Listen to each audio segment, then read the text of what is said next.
अस्सलाम वालेकुम।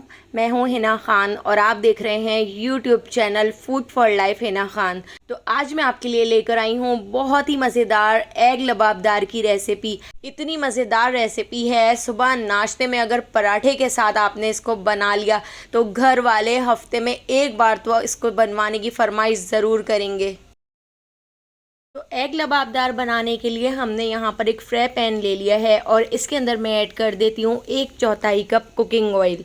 तो कुकिंग ऑयल इसमें थोड़ा सा ज़्यादा ही ऐड होता है। इसके अंदर हम ऐड कर देते हैं एक छोटा सा दालचीनी का टुकड़ा और यहाँ पर 4 से 5 मैं इसके अंदर ऐड कर देती हूँ लौंग और इसके साथ ही हाफ़ टी स्पून हम इसमें ज़ीरा ऐड कर देंगे और इन तीनों चीज़ों को 1 मिनट तक हम हल्का सा फ्राई कर लेते हैं।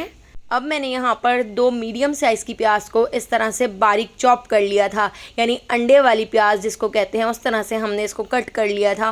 तो इसको हम हल्का सा फ्राई कर लेते हैं। तो हमने इसको बहुत ज़्यादा फ्राई नहीं करना है, बस इस तरह से हल्का सा ट्रांसपेरेंट होने तक फ्राई करना है।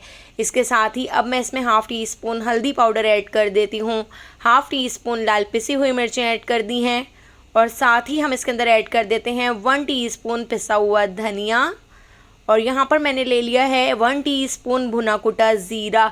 ज़ीरे को भून कर कूट कर आप इसके अंदर ऐड कीजिएगा, बहुत ही मज़ेदार सा फ्लेवर आएगा।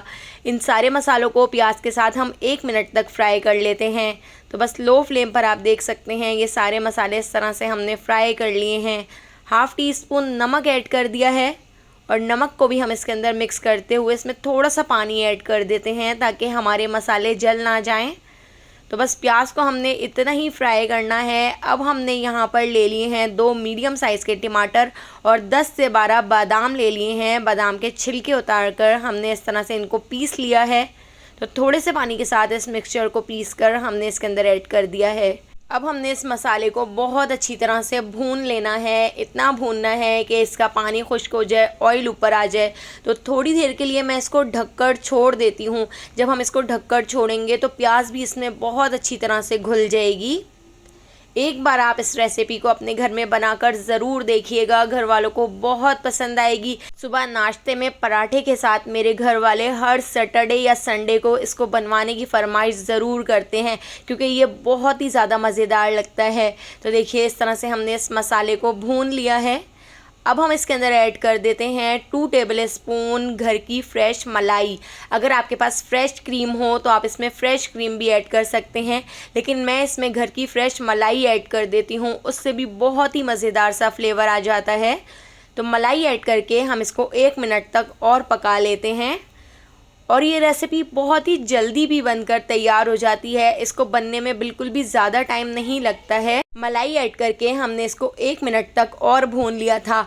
अब हम इसके अंदर ऐड कर देते हैं थोड़ा सा पानी, क्योंकि ये अगर बहुत ज़्यादा भुन जाए तो आप इसमें थोड़ा सा पानी ऐड कर लीजिएगा क्योंकि ये ग्रेवी थोड़ी सी पतली होती है, क्योंकि हमने इसको बाद में थोड़ा और पकाना होगा। तो पानी ऐड करके मैंने इसको 1 उबाल आने तक पका लिया था। अब हमने देखिए इसके अंदर इस तरह अंडे ऐड करने हैं। तो मैंने यहाँ पर 4 अंडों के हिसाब से ये मिक्सचर बनाकर तैयार किया था। अगर आप ज़्यादा क्वांटिटी में बना रहे हैं तो अंडों की और मसाले की क्वांटिटी आप ज़्यादा कर सकते हैं। तो अंडों को इस तरह से देखिए सेट करके मैंने इसके ऊपर डाल दिया है। अंडे के ऊपर मैं थोड़ी सी पिसी हुई काली मिर्चें स्प्रिंकल कर देती हूँ। तो यहाँ पर मैंने थोड़ा सा मोज़रेला चीज़ ले लिया है। जब भी मेरे घर में अगर चीज़ अवेलेबल होता है तो मैं चीज़ भी इसके अंदर ज़रूर ऐड करती हूँ।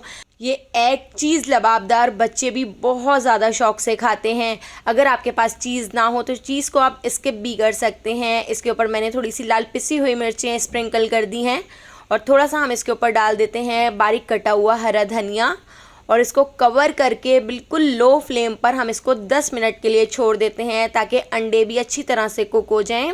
तो देखिए यहाँ पे हमारा बहुत ही टेस्टी, बहुत ही मज़ेदार एग चीज़ लबाबदार बनकर तैयार हो गया है।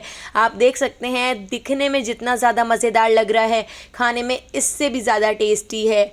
तो अगर आपको ये एग चीज़ लबाबदार की रेसिपी पसंद आई हो तो लाइक, शेयर और सब्सक्राइब करना बिल्कुल भी मत भूलिएगा और बेल आइकॉन के नोटिफिकेशन को ज़रूर ऑन कीजिएगा क्योंकि डेली मैं आपके लिए बहुत ही मज़ेदार सी रेसिपीज़ लेकर आती हूँ। तो उन सारी रेसिपीज़ का नोटिफिकेशन आपको फ़ौरन मिल सकेगा और आप मेरी सारी वीडियोज़ वॉच कर सकेंगे। तो आने वाली वीडियो तक मुझे दीजिए इजाज़त। अल्लाह हाफ़िज़।